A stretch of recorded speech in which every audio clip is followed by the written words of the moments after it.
السلام عليكم ورحمة الله وبركاته.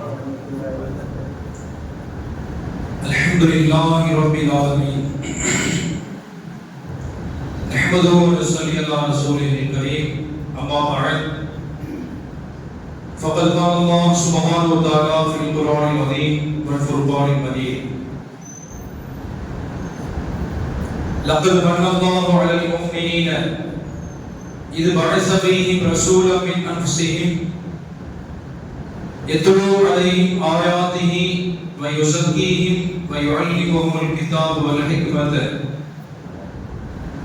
وإن كانوا من قبل لفي ضلال مبين. وقال النبي عليه الصلاة والسلام: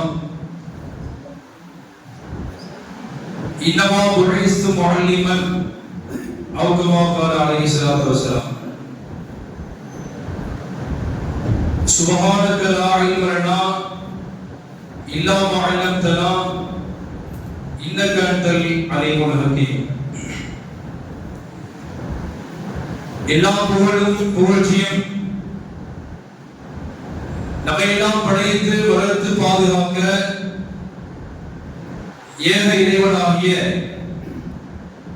அல்லாஹ் ஜல்ல ஷானஹு தஆலா ஒருவனே சார்ந்ததாகும்.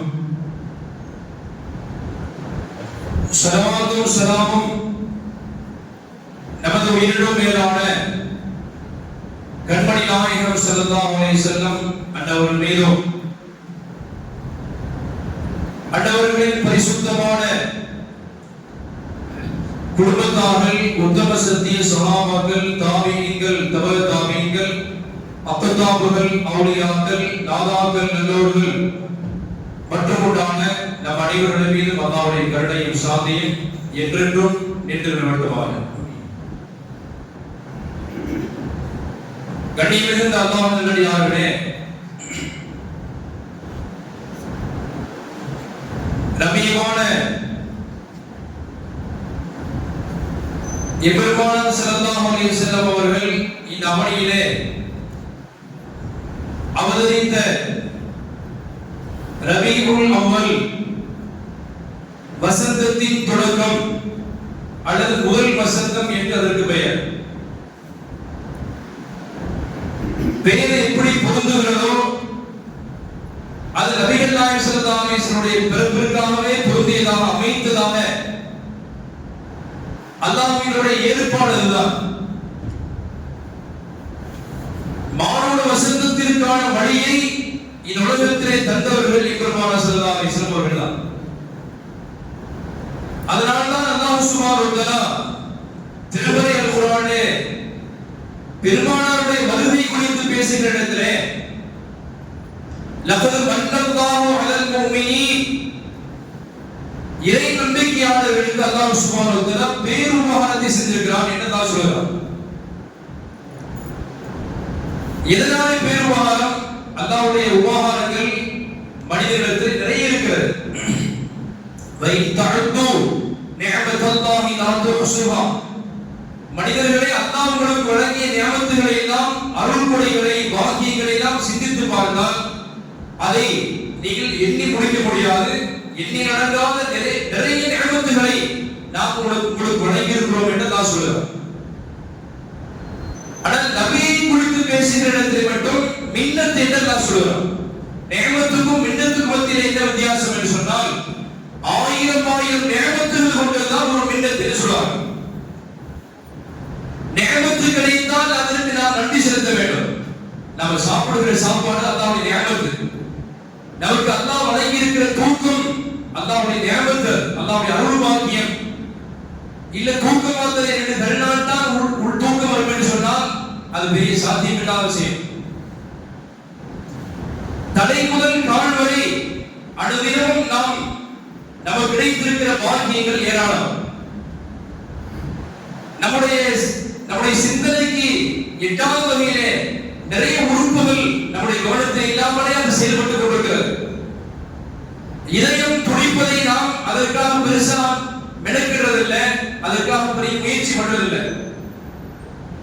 அல்லாஹ் தாயினுடைய கருவறைக்குள்ளாலே அதை இயக்கம் செய்து விட்டால் நம்முடைய மௌத்து வரை அதை பற்றி எந்த விதமான அச்சம் நமக்கு இல்லை. அதற்கென்று பிரத்யேகமான தினத்தோறும் ஒரு மாத்திரையெல்லாம் போட வேண்டியதில்லை. ஏதாவது பிரச்சனைகள் ஏற்பட்டு அதுக்கு பின்னாலே நம்முடைய உடல் கட்டுப்பாட்டை இழந்த பிறகுதான் நம்ம ஏதாவது அதற்கான சில மெடிசன்களை மருத்துவங்களை நாம் எடுத்துக் கொள்கிறோம். அன்றாடம் சிறுநீர் பெறுகிறது, அதற்காக நம்ம எந்த பிரயத்தனமும் செய்யறதில்லை. மிகப்பெரிய ஒரு ஃபேக்டரி அல்லாஹ் சுப்ஹானஹு வ தஆலா ஒரு பெரிய தொழிற்சாலையை அல்லாஹ் மனிதனுடைய உடலுக்குள்ளாக வைத்திருக்கிறார். லிவர் இருக்கிறது, கல்லீரல் இருக்கிறது. நாம் எந்த உணவை சாப்பிட்டாலும் கல்லீரலை கடக்காமல் அந்த உணவு செரிமான பைக்கு போகவே முடியாது. பெரிய ஃபேக்டரி அது. இதுவரை மருத்துவ உலகிலே அந்த கல்லீரலுடைய பணி என்ன என்று உருப்படியாக கண்டு சொல்லவே இல்லை. அன்பிற்குரிய அல்லாஹ் நல்லடியார்களே, மனிதனுடைய வயிற்றுக்குள்ளாக இருக்கும்படியான லிவர் கல்லீரல் இருக்கிறது, அதனுடைய பணிகளை சொற்பமாகத்தான் சொல்ல முடியும். எண்ணிலடங்காத நிறைய பணிகள் அதற்குள்ளாக இருக்கிறது. இதெல்லாம் அல்லாஹ் தந்திருக்கிற மகத்தான பெரிய நியமங்கள். ஒவ்வொரு அருள் வாக்கியத்தை பெற்ற பின்னாலே நாம் அல்லாஹ்வுக்கு நன்றி சொல்ல வேண்டும். திருமறை அல்-குர்ஆனில் அல்லாஹ் சொல்றான், யா பனி இஸ்ராயீல் அذ்குரு நிஅமதி அல்லதி அன்அம்து அலைக்கும். பனி இஸ்ரவேலர்களே, உங்களுக்கு நான் வழங்கிய நியமத்துகளை நீங்கள் எடுத்து சொல்லுங்கள், அதற்காக நன்றி சொல்லுங்கள் என்று அல்லாஹ் சொல்றான். நியமத்துக்கு நன்றி சொல்ல வேண்டும், அதை எடுத்து சொல்ல வேண்டும் என்று சொன்னால் ஆயிரம் ஆயிரம் நியமத்துகள் கொண்டுதான் ஒரு மின்னல் பேர் உபகாரம் என்றுதான் சொல்றான். அப்ப நபி கிடைத்ததற்காக இந்த உம்மத்து முதல்ல அல்ஹம்துலில்லாஹ் சொல்லணும். நபிவர்கள் என்றால் நம்ம எப்படி வாழ வேண்டும் என்கிற தன்மை நமக்கு தெரியாது. சவுதி அரேபியாவில் பிறந்த நபிகள் நாயகம் ஸல்லல்லாஹு அலைஹி வஸல்லம் அவர்களை கிட்டத்தட்ட 200 உலக நாடுகள் இருக்கிறது.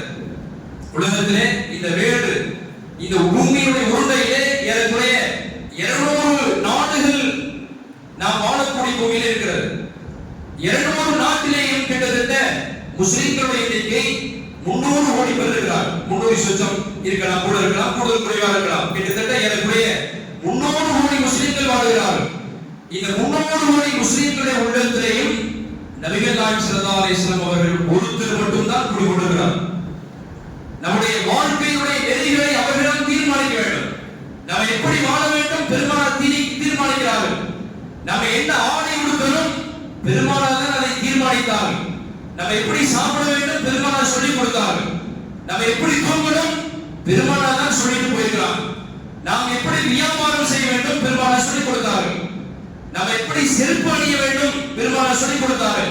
சிறுநீர்களை தான் எப்படி சுத்தம் செய்யணும் பெருமானார் சொல்லிக் கொடுத்தார்கள். நம்ம எப்படி ஹேர் ஸ்டைல் முடி எப்படி வச்சுக்கணும் பெருமானார் சொல்லிக் கொடுத்தார்கள். பிள்ளை குட்டிகளை எப்படி வளர்த்து வார்த்தெடுக்க வேண்டும், அவைகளுக்கு எப்படி ஒழுக்கத்தை சொல்லித் தரணும் பெருமானார் சொல்லிக் கொடுத்தார்கள். எப்படி சாப்பிடணும் பெருமானார் சொல்லிக் கொடுத்தார்கள். மனிதனுடைய பிறந்தது முதல் மிதல் மஹ்தி இலல் லஹதி, ஒரு மனிதனுடைய தொட்டின் முதல் கல்லறை வரை, மண்ணறை வரை, கபர்ஸ்தான் வரை அவனுக்கான அத்துணை செய்திகளை நபி ஸல்லல்லாஹு அலைஹி வஸல்லம் இந்த உம்மத்திலே போதித்திருக்கிறார். பெருமானார் ஒருத்தர் மட்டும்தான் அத்துணை செய்திகளையும் சொல்லிக் கொடுத்தவர். நம்ம நினைக்கலாம், ஏன் வேற நாட்டுல ஒரு உலகத்துல பெருமானார் நபிகள் நாயகம் ஸல்லல்லாஹு அலைஹி வஸல்லம் அவர்களை விட வேறொரு தலைவர் வாழ்க்கையுடைய நெறியை சொல்லித் தரவே இல்லையா, பின்பற்றுவதற்கு அவர்களால் தகுதி இல்லையா என்று கேட்டால் இருக்கலாம். ஏதாவது ஒரு துறை சார்ந்த அப்படியான நெறிமுறைகளை கூட சொல்லிக் கொடுத்திருக்கலாம். உதாரணமாக ஆப்பிரிக்காவில நெல்சன் மண்டேலான்னு ஒரு பெரிய தலைவர் வாழ்ந்தார். சமீபத்தில் அவர் காலமானார். கிட்டத்தட்ட ஒரு 5 நாட்கள் வரை அவருடைய டெட் பாடியை ஏசி பெட்டிக்குள்ளாலே அது குளிரூட்டப்பட்ட கண்ணாடி பெட்டிக்குள்ளாலே வைக்கப்பட்டு அதற்கு உலக நாட்டு தலைவர்கள் எல்லாம் சேர்ந்து இரங்கல் தெரிவித்து அதற்கு பின்னாலே மன்னரையில் புதைக்கப்பட்டார். அவர் ஒன்றுக்கு மட்டும்தான் போராடினார். கருப்பு நிற மனிதர்களுக்கும் வெள்ளை தோல் கொண்ட மனிதர்களுக்கு மத்தியிலே உண்டான நிலப்பிரச்சனை தீர்ப்பதற்காக கிட்டத்தட்ட 30-40 ஆண்டுகள் காலங்களாக 30-40 ஆண்டு காலம் வரை சிறை சென்றவர் அவர். ஆனாலும் அவர் இறந்த பின்னாலே இன்று வரை அந்த கருப்பு நிற வெள்ளை நிற அந்த நிறபேதத்தை உலகத்திலே ஒழித்த பாடில்லை. யாராலே ஒழிக்க முடியாது? சமீபத்தில் 2020 அமெரிக்காவினுடைய ஒரு காவல்துறை அதிகாரி ஒரு கருப்பு நிற நீக்ரோ அடிமை ஒருத்தரை சந்தேகத்தின் பேரிலே அவர் கைது செய்தார். இவர் திருடியிருப்பாரோ என்கிற ஒரு சந்தேகத்தின் பார்வையிலே அந்த கருப்பு நிற நீக்ரோக்காரன் ஒருத்தரை ஒரு வெள்ளைக்கார போலீஸ் ஒருத்தர் காவல்துறை அதிகாரி ஒருத்தர் கைது செய்து நடு ரோட்டிலே அவரை கிடத்தாட்டி அவர் படுக்க போட்டு அவருடைய கழுத்தின் மீது காலை வைத்து முழங்காலை வைத்து அமர்த்தி ஐ வாண்ட் டு பிரீத்திங், என்னால் மூச்சு விட முடியல, மூச்சு விட வேண்டும், காலை எடுங்கள் என்று அந்த மனிதன் கெஞ்சினான். அந்த காவல்துறை அதிகாரி அதற்கு காதுல வாங்கல. ஐ வாண்ட் டு பிரீத், எனக்கு மூச்சு விட வேண்டும், காலை எடுங்கள் என்று எவ்வளவு கெஞ்சி பார்த்தும் கூட அவன் ஒரு கருப்பன் நிறையில துரோகி என்ற அடிப்படையிலே அந்த காவல்துறை அதிகாரி அவனை காலை வைத்து மிதித்து அவனை உலகத்தை விட்டு போயிட்டான். இன்று வரை நிலப்பேதமைகள் மேலை நாடு என்று சொல்லப்படுகிற வளர்ச்சி பெற்ற அமெரிக்கா, லண்டன், இங்கிலாந்து போன்ற ரஷ்யா போன்ற பல்வேறு நாடுகளிலே நிலப்பேதமைகளை யாராலுமே அதை குறைக்க முடியல, அதற்கு ஒரு கட்டுப்பாடுகளை விதிக்க முடியவில்லை. ஆனால் 1400 வருஷத்துக்கு முன்னாடி நபி ஸல்லல்லாஹு அலைஹி வஸல்லம் தொழுகை என்ற ஒரு கான்செப்டை, இஸ்லாம் ஒரு முஸ்லிமாக இருந்தால் 5 நேரத்துக்கு ஒரு தொழுதாக வேண்டும் என்கிற அந்த விதியை ஏற்படுத்தி அவர் வெள்ளை தோளாக இருந்தாலும் சரிதான் அந்த அணியில வந்துட்டாக வேண்டும். வெள்ளைக்காரர்கள் மூவரிசையில் வந்துருங்க, கண்ணை கரையிட்டவங்கள பின்னாடி போயிருங்க என்று சொல்லுகிற மார்க்கம் இஸ்லாம் அல்ல. உடை தெரிந்தவர்கள் பெருமானார் ஸல்லல்லாஹு அலைஹி வஸல்லம் 1400 ஆண்டுகளுக்கு முன்னாலே நிரபேதமையை குழி தோண்டி பறித்து பெருமை பெருமானார் ஸல்லல்லாஹு அலைஹி வஸல்லம் தான் சார்.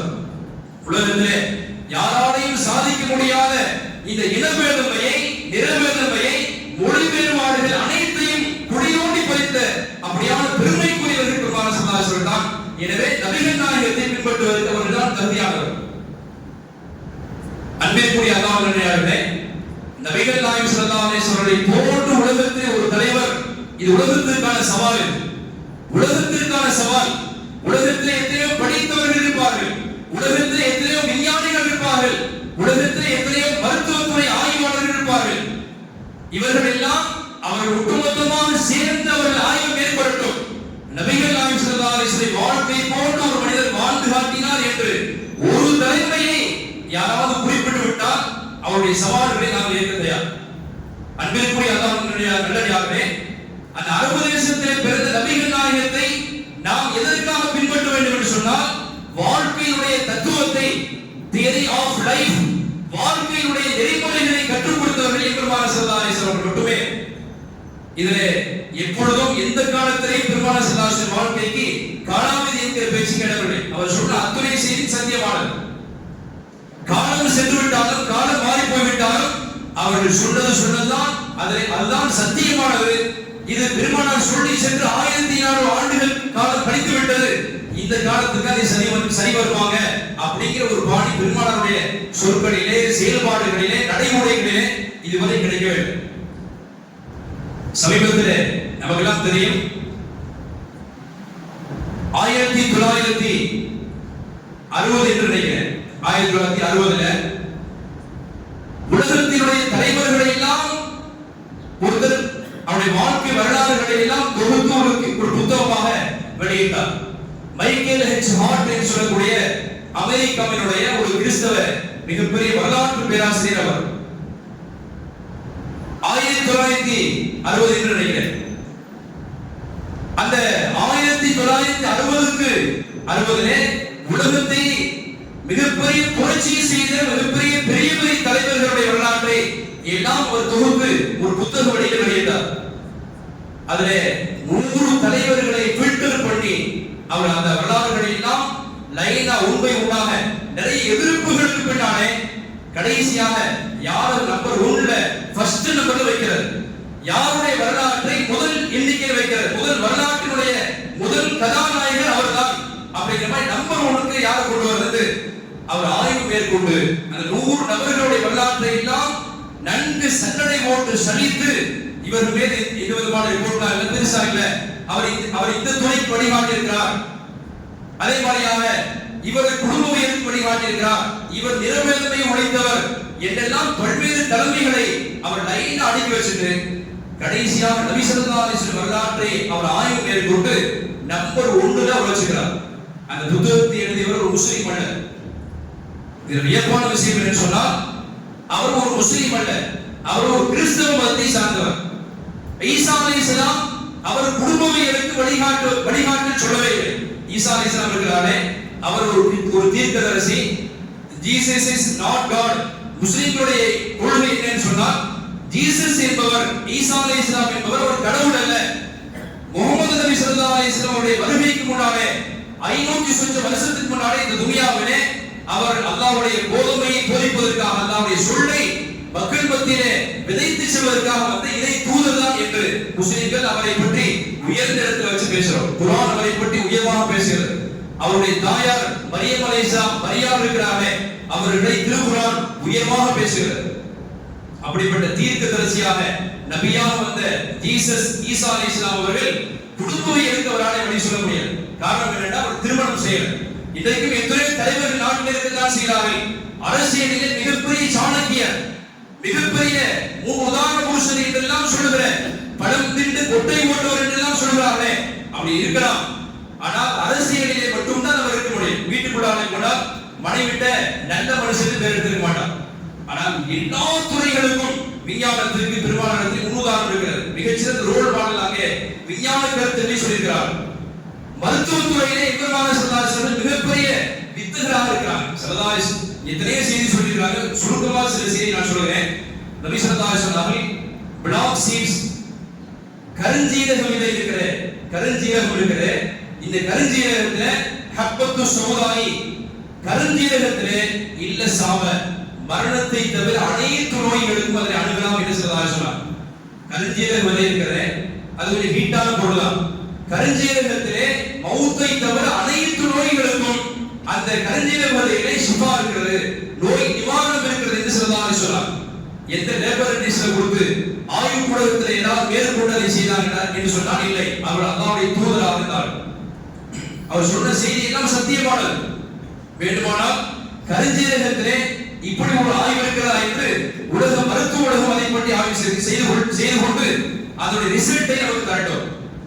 நபி ஸல்லல்லாஹு அலைஹி வஸல்லம் உங்களுடைய பாத்திரத்திலே நாய் வாய் வைத்து விட்டார். நீங்க வீடுகளிலே உங்களுடைய பாத்திரம் வச்சிருக்கீங்க, உணவுப் பொருளுக்கான அல்லது குடிக்கிறதுக்காக ஒரு டம்ளர் வச்சிருக்கீங்க.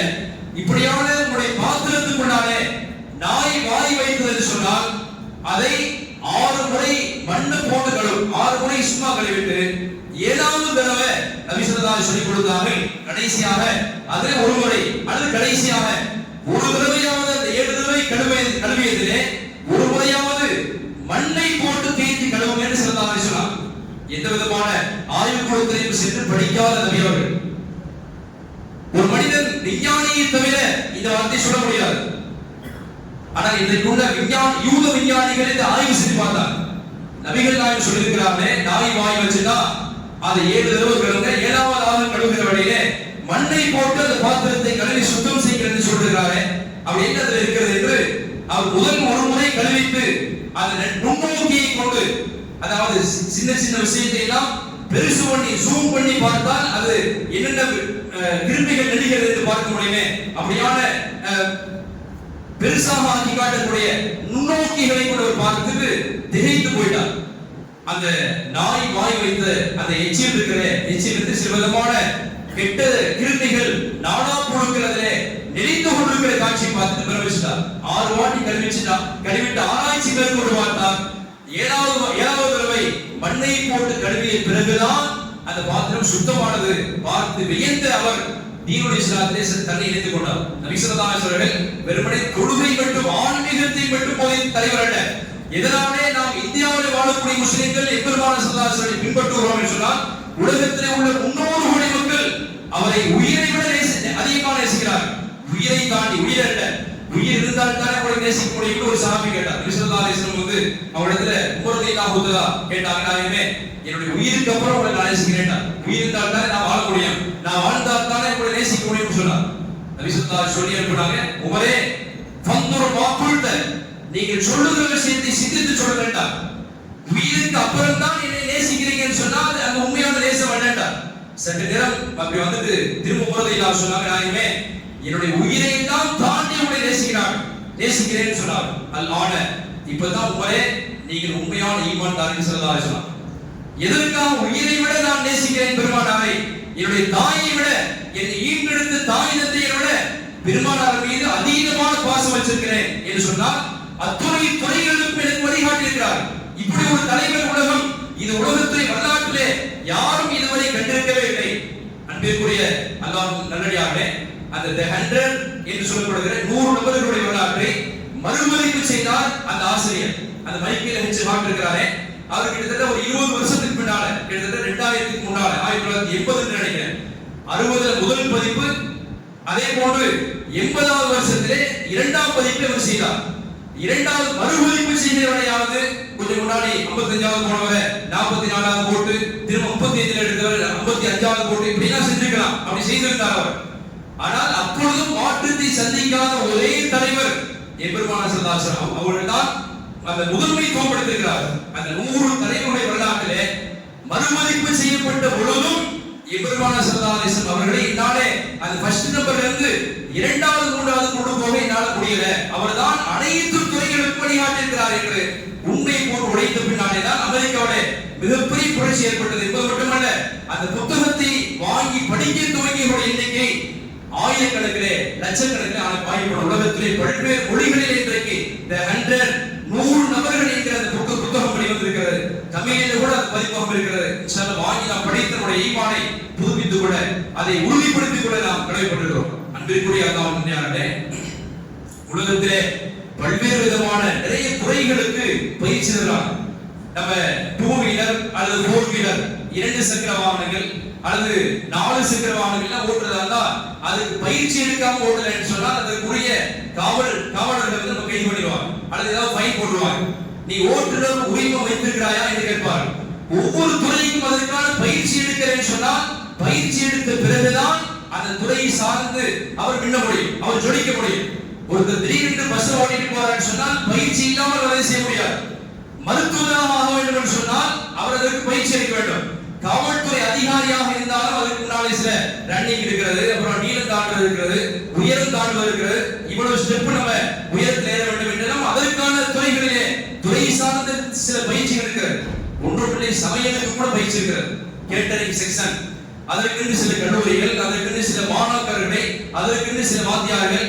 கண்ணாபின்னாடி கேரட் வெட்டி தூக்கி போடக்கூடாது, கத்திரிக்காய் எப்படி நறுக்கணும் அதற்கு சில தரத்தீப்பு இருக்கிறது, தக்காளி எப்படி வெட்டணும் அதற்கு சில தரத்தீப்பு இருக்கிறது, வாழைக்காய் எப்படி நறுக்கணும், வெண்டைக்காய் எப்படி நறுக்கணும், அதற்கென்று ஒரு படிப்புகள் 3 ஆண்டு காலங்கள் 4 ஆண்டு காலம். அந்த படிப்பை, அந்த துறை சார்ந்த படிப்பை படித்த பிறகுதான் ஒரு மனிதனுக்கு கத்திரிக்காய் எப்படி நறுக்கணும்னு தெரிகிறது. நம்ம வீட்டுல 4 கூட வெட்டி சாலா போடுறோம். அந்த துறை சார்ந்த படிப்பை படித்த பிறகுதான், அதற்கான பயிற்சி எடுத்த பிறகுதான் அந்த துறையிலே அந்த மாணவன் மின்னுகளை ஜொலிக்கிற காட்சியை பார்க்கிறோம். ஆனால் எங்கேயாவது மனிதனாக ஆக்குவதற்கு பயிற்சி இருக்கிறார். அன்பிற்குரிய நல்லடியார்களே, மனிதனாக மாற்றுவதற்கான பயிற்சியை தந்தவர்கள் நபி ஸல்லல்லாஹு அலைஹி வஸல்லம் மட்டும்தான். அதனால்தான் பெருமானார் தன்னை பற்றி தான் எதற்காக வந்திருக்கிறேன் என்ற நோக்கத்தை நாம் வெளிப்படுத்துகிற வழியிலே பெருமானார் ஸல்லல்லாஹு அலைஹி வஸல்லம் இன்னமா புஇஸ்து முஅல்லிமன், நான் உலக மக்களுக்கு எல்லாம் ஆசிரியராக வந்திருக்கிறேன் ஸல்லல்லாஹு அலைஹி வஸல்லம். அப்படி என்ன பெரிய ஆசிரியர் என்று சொன்னால் கைருல் ஹதி முஹம்மது ஸல்லல்லாஹு அலைஹி வஸல்லம். யாராவது வாழணும்னு சொன்னா என்னை பார்த்து வாழுங்கன்னு சொன்ன ஒரே தலைவர் எம்பெருமானார் ஸல்லல்லாஹு அலைஹி வஸல்லம். ஒரு மனிதனுடைய பிறந்ததிலிருந்து மவுத் வரைக்கும் அவனுக்கு என்னென்ன தேவைகள் இருக்கிறோ அத்துணை செய்திகளையும் நபி ஸல்லல்லாஹு அலைஹி வஸல்லம் இந்த நாளைக்கு ஒரு முறை நகம் வெட்டணும் சொல்லி கொடுத்தாங்க, மீசை எப்படி வைக்கணும் சொல்லி கொடுத்தாங்க, ஆடை எப்படி வைக்கணும் சொல்லி கொடுத்தாங்க, அக்குள் முடிகளை எத்தனை நாட்களுக்கு ஒரு முறை அதை நீக்க வேண்டும் சொல்லி கொடுத்தார். நபி ஸல்லல்லாஹு அலைஹி வஸல்லம் 40 இரவுகள் வரை உங்களுடைய அக்குள் பகுதியுடைய முடிகளை நீங்க வளர விட வேண்டாம். உலகத்தில் எந்த வாத்தியாரா சொல்லி கொடுத்திருக்காரா? உலகத்தில் எந்த விஞ்ஞானியாவது இந்த கருத்தை சொல்லி கொடுத்தாரா? நம்ம வீட்டில் உள்ள தாய் தகப்பனாவது இதை சொல்லி கொடுத்திருக்காரா என்று சொன்னால் இல்லை. எம்பெருமானார் ஸல்லல்லாஹு அலைஹி வஸல்லம் மனிதனுக்கு தேவையான அனைத்தும் சொல்லியிருக்க வேண்டும். இஸ்லாமிலே இப்படி ஒரு கான்செப்ட் இல்ல, இந்த கொள்கைக்கு எங்களுக்கு பதில் கிடைக்கவே இல்லை என்று யாருமே சொல்லிட முடியாத வகையிலே நபிகள் நாயகம் ஸல்லல்லாஹு அலைஹி வஸல்லம் அத்துணை செய்திகளையும் உலகத்திலே உலக மனிதர்கள் எப்படி ஒழுங்கு செலுத்தமாக நேர்த்தியாக மனிதன் அவனுக்கு என்ன அதற்கான வே ஆஃப் லைஃப், வாழ்க்கையுடைய அத்துணை ஒழுக்கமான வழிகளை பாதைகளை எல்லாம் நபி ஸல்லல்லாஹு அலைஹி வஸல்லம் நமக்கு சொல்லிக் கொடுத்து இப்படி வாழ்ந்து காட்ட சொன்னார். ஒரு சஹாபி வந்தா, நாயகமே என்னிடத்துல நிறைய தீமைகள் இருக்கிறது, யார் சொல்லலாம், என்னிடத்துல நான் நிறைய தீமைகளுக்கு சொந்தக்காரனா இருக்கிறேன், நான் மது குடிக்கிறேன் நாயகமே, எனக்கு பிடிக்கிறதான், ஆனால் என்னுடைய ஹேபிட்டாக என்னுடைய சிந்தனையோடு அது ஒட்டி போய்விட்டது நாயகமே, என்னால் மாற்றி அமைக்க முடியல நாயகமே, நான் மது குடிக்கிறேன், நான் திருடுகிறேன், நான் மானக்கேடான தவறுகளை எல்லாம் செய்கிறேன், அதே போன்று நான் பொய் சொல்கிறேன் நாயகமே அப்படின்றார். யார் சொல்றதா? நான் பொய் சொல்கிறேன், நான் திருடுகிறேன், மானக்கேடான தவறுகளை செய்கிறேன், நான் மது குடிக்கிறேன் அப்படின்னு தன்னிடத்துல இந்த 4 பெரிய 8 தீமைகளை பற்றி முன்வைக்கிறார். நாயகமே இருந்து எப்படி விடுபடுறதுன்னு எனக்கு தெரியல. உலகத்திலே மிகப்பெரிய சைக்காலஜிக்கல் ஹிஸ்டரி அந்த துறை சார்ந்த ஒரு மனிதனுடைய மௌன வசந்தத்துக்கு எந்தெந்த வழிகள் எல்லாம் சொன்னால் அது சரி வருமோ அந்த மனோநிலை அறிந்து மனோதத்துவ நிபுணராக வாழ்ந்தார். அந்த சஹாபியிடத்தை சொன்னார், உங்களுக்கு பொய் பேசுறீங்களா, மது குடிக்கிறீங்களா, மானக்கேடான தவறுகளை எல்லாம் செய்கிறீங்களா, அதே போன்று திருடுறீங்களா, இந்த பாவத்துக்கு எல்லாம் ஒரே மருந்துதான் சொல்லலாம்னு சொல்லிட்டு இனிமேல் என்ன செய்யாதீங்க, பொய் பேசாதீங்க. அந்த சஹாபி ஏற்கனவே சொன்னார், நான் அட் டைம்ல எனக்கு 4 பாவத்தை என்னால் விட முடியல, படிப்படியா நான் குறைச்சிடுறேன், அதுக்கு ஏதாவது வழி சொல்ல வேண்டாம். ஸல்லல்லாஹு அலைஹி வஸல்லம் தெரியும் எந்த பாவத்தை விட சொன்னால் எல்லாம் ஒளிந்திரும். ஸல்லல்லாஹு அலைஹி வஸல்லம் அறிந்திருந்தார்கள், உள்ள பதிந்த அந்த விஷயத்தை சொன்னார்கள், நீங்க வாழ்க்கையில பொய் பேசாதீங்க. நபி ஸல்லல்லாஹு அலைஹி சொல்லி கொடுத்தார்கள், அருமையான தோழரே உங்களுடைய வாழ்க்கையில எந்த பொய் பேசாதீங்கன்னு ஸல்லல்லாஹு அலைஹி சொன்னார். ஒரு முஸ்லிம் கஞ்சத்தனம் கோடையாக இருக்கலாமா என்று சஹாபாக்கள் பெருமானாரிடத்தில் கேட்டார். நாயகமே ஒரு முஸ்லிமாக வாழக்கூடிய ஒரு மனிதன் அவன் கோடையாக இருக்கலாமா, பயந்து சுபாவமுடையவனாக இருக்கலாமா? நபி ஸல்லல்லாஹு அலைஹி வஸல்லம் இருக்கிற வாய்ப்பு இருக்கிறது. எல்லாருமே தைரியசாலி இல்ல, எல்லாருமே 6 பேக் வச்சு உடலை கட்டா வச்சு அப்படிலாம் இல்ல. அவர் சில கட்டத்திலே பயப்படக்கூடியவராக கூட இருக்க வாய்ப்பு இருக்கிறது. சில முஸ்லிம்கள் நல்ல தைரியசாலியாக இருப்பாங்க, மன ரீதியாக உடல் ரீதியாக அப்படி இருக்கலாம். சிலர்கள் பயந்து சுபாவமுடையவராக இருக்கலாம், வாய்ப்புக்கு தான் செய்யறது. பயந்ததுனால முஸ்லிம் இல்லைன்னு இல்லை அப்படிலாம் வந்துடாது. அதே நேரத்துல இன்னொரு சஹாபி கேட்டார், நாயகமே ஒரு முஸ்லிம் கஞ்சத்தனம் உடையவனாக இருக்கலாமா? வீட்டுக்கு மட்டும் சில பேர் செலவழிப்பாங்க, ஒரு அடுத்த ஒரு டீ வாங்கி கொடுக்கிறது கூட அந்த பாக்கெட்ல கை போகாது. இப்படி உள்ள மனிதர்கள் தான் செய்யறாங்க. அடுத்து தானாத்தியாக இல்லாதவே தாராளமான முறையிலே செலவு செய்யக்கூடியவராக இருக்கிற நபி ஸல்லல்லாஹு அலைஹி வஸல்லம் கேட்டால், நாயகமே ஒரு முஸ்லிம் கஞ்சனாக இருக்கலாமா? நபி ஸல்லல்லாஹு அலைஹி வஸல்லம் மேபி இருக்க வாய்ப்பு இருக்குன்னு சொன்னாங்க. அப்படி இருக்கலாம் என்பது சிறந்த பண்பல்ல, அப்படி கூட சில பேர் இருக்கிறாங்க என்று ஸல்லல்லாஹு அலைஹி வஸல்லம் சொன்னார்கள். நபி ஸல்லல்லாஹு அலைஹி வஸல்லம் கேட்டார்கள், நாயகமே ஒரு முஸ்லிம் பொய் பேசலாம்னு கேட்டார். இல்லை, பொய் என்பது ஈமானுக்கு எதிரானது, இந்த இஸ்லாத்துக்கு எதிரானது. ஒரு முஸ்லிம் என்பவன் உண்மையானவனாக இருப்பான், அவன் எந்த ஒரு தருணத்திலேயும் பொய் பேச மாட்டான் என்று ஸல்லல்லாஹு அலைஹி வஸல்லம் பொய்மையை கண்டித்து சொன்னார். அந்த சஹாபிகள் சொன்னாங்க, நீங்க வாழ்க்கையில பொய் பேசாதீங்க. அவர் ரசூல் ஸல்லல்லாஹு அலைஹி வஸல்லம் 4 பெரிய பாவத்தை சொன்ன பொய் தானே சொல்லியிருக்காங்க, இதை மட்டும் விட்டுருன்னு சொல்லியிருக்கிறார். பரவாயில்ல, மற்ற 3 செய்யலாம் என்று நினைத்து நேரம் மது கடைக்கு போனார். சாராயம் குடிக்கிறதுக்காக, மது குடிப்பதற்காக சென்றார். அவர் அந்த செல்வதற்கு முன்னாடி யோசித்தார். மது குடிச்சிட்டு வந்து நபி ஸல்லல்லாஹு அலைஹி வஸல்லம் வந்து நின்று விட்டாலே பெருமானார் இப்படி கேட்டால், நீ மது குடித்தாயா என்று கேட்பார்கள். நம்ம குடிச்சிட்டு குடிக்கிறேன்னு பொய்யும் சொல்ல முடியாது, குடிச்சிட்டு வந்து யாரும் சொல்லாம குடிச்சேன் என்ன செய்ய போறீங்க அப்படியும் பேச முடியாது. நாயகத்துடைய அந்தஸ்து உயர்வானது. அவங்களுக்கு முன்னால போய் இப்படி சாதாரண விஷயத்தை போய் செஞ்சுட்டு இது மாதிரி சொல்லலாமா, இது நமக்கு நல்லா இருக்குதா, அசிங்கமா இல்லையா என்று நினைத்த அந்த தோழர் அவரிடத்தில் உள்ள மது குடிக்கிற கெட்ட பழக்கம் நீங்கி போனது. அவர் அதே சஹாபி இன்னொரு முறை திருட சென்றார். அவர் யோசிக்கிறார், அந்த காரியத்தை செய்யக்கூடாது, நம்ம திருட போனால் திருடிட்டு ஒருவேளை நபி ஸல்லல்லாஹு அலைஹி வஸல்லம் இடத்திலே சென்று நாம் நின்றால், நேற்று நீ திருடாயா அசரீபத்தல் பாரிகத, நேற்று இரவு நீ திருடினாயா என்று கேட்டால் ஆமான்னு சொல்ல முடியாது, திருடிட்டு இல்லை என்று பொய்யும் சொல்ல முடியாது. எனவே பொய் பேச வேண்டிய எனக்கு வருங்கிறதுனால அந்த சஹாபி அந்த காரியத்தை விட்டு விலகினார். அடுத்து ஒரு மானக்கேடான ஒரு காரியத்தை செய்யறார், அதுல இருந்து அவர் விலகி கொண்டார். நபி ஸல்லல்லாஹு அலைஹி வஸல்லம் என்ன பதில் சொல்றது? இந்த காரியத்தை தவறு செஞ்சுட்டு நான் அப்படித்தான் செய்தேன்னு சொல்லணும், மன தைரியத்தோடு சொல்லவும் முடியாது, செய்துவிட்டு இல்லை என்று பொய்யும் பேச முடியாது. எனவே அதிலிருந்து அவர் மீண்டு விட்டார். நபி ஸல்லல்லாஹு அலைஹி வஸல்லம் மிகப்பெரிய சைக்காலஜிக்கல் ஹெச்ஓடி, மனோதத்துவ நிபுணர். உலகத்திலே பெருமானார் ஸல்லல்லாஹு அலைஹி வஸல்லம் அவர்களை போன்று மனோதத்துவ அந்த துறையை சார்ந்த ஹதீஸ்களை சொன்ன ஒரு மனிதர் இதுவரை உலகத்தில் யாருமே இல்லை. ஒவ்வொரு சஹாபாக்களையும் மிகப்பெரிய திருடராக இருந்தார், அவரை தெரிந்து கொண்டார். 1.4 லட்சம் மாணவர்களை பரிசுத்தமானவர்களாக உருவாக்கிட்டு நபிகள் நாயகம் ஸல்லல்லாஹு அலைஹி வஸல்லம் இந்த உலகத்தை விட்டு மறைகிற நேரத்தில் சொன்னாங்க, 1.4 லட்சம் பரிசுத்தமான என்னுடைய சஹாபாக்களை, என்னுடைய மாணவர்களை நான் உருவாக்கிட்டு போயிருக்கிறேன். ஃபபி ஐயிஹிம் யக்ததைத்தும் யுர்ததைத்தும், அந்த 1.4 லட்சம் நபர்களிலே நீங்கள் யாரை பின்பற்றினாலும் நீங்கள் ஜெயிப்பீர்கள், நேர்வழி அடையலாம், நீங்கள் சுவர்க்கம் போயிருங்க என்று ஸல்லல்லாஹு அலைஹி வஸல்லம் சுவர்க்கம் செல்வதற்கான அப்படியான தகுதிமிக்க 1.5 லட்சம் சஹாபாக்களை மாணவர்களை உருவாக்கி தருகிற அளவுக்கு ஸல்லல்லாஹு அலைஹி வஸல்லம் மிகப்பெரிய அற்புதமான நடைமுறைகளை சொல்லியிருக்கிறார் சொன்னால் இப்படிப்பட்ட உயர்ந்த தலைவரை நாம் நம்முடைய வாழ்க்கையினுடைய மானசீகமான வெளியங்கமான அனைத்து துறைகளுக்கும் அவர்களை உன்னதமான உயர்ந்த தலைவராக பின்பற்றி இருப்பதற்கு அல்லாஹ்வுக்கு நாம் நன்றி செலுத்தி நபிகள் நாயகம் ஸல்லல்லாஹு அலைஹி வஸல்லம் பிறந்த இந்த நன்னாளிலே அவரை பற்றி அதிகமாக புகழ்ந்து பேசக்கூடிய நாவுகளுக்கு சொந்தக்காரராகவும் அவர் மீது அதிகமான செலவாத்துகள் சொல்லி நபியுடைய முகப்பத்தை வளர்த்துக் கொள்ளக்கூடிய அப்படியான நல்லடியார்களாகவும் மறுமையிலே ரசூல் ஸல்லல்லாஹு அலைஹி வஸல்லம் உன்னதமான உயர்ந்த ஷஃபாஅத்தை பெற்று நாம் சுவர்க்கம் செல்லக்கூடிய பாக்கியத்தை நாம் அனைவருக்கும் அல்லாஹ் நசீபாக்கி தருவானாக. வாஹிர் தஅவா அல்ஹம்துலில்லாஹி ரப்பில் ஆலமீன். அஸ்ஸலாமு அலைக்கும் வரஹ்மத்துல்லாஹி வபரகாத்துஹு.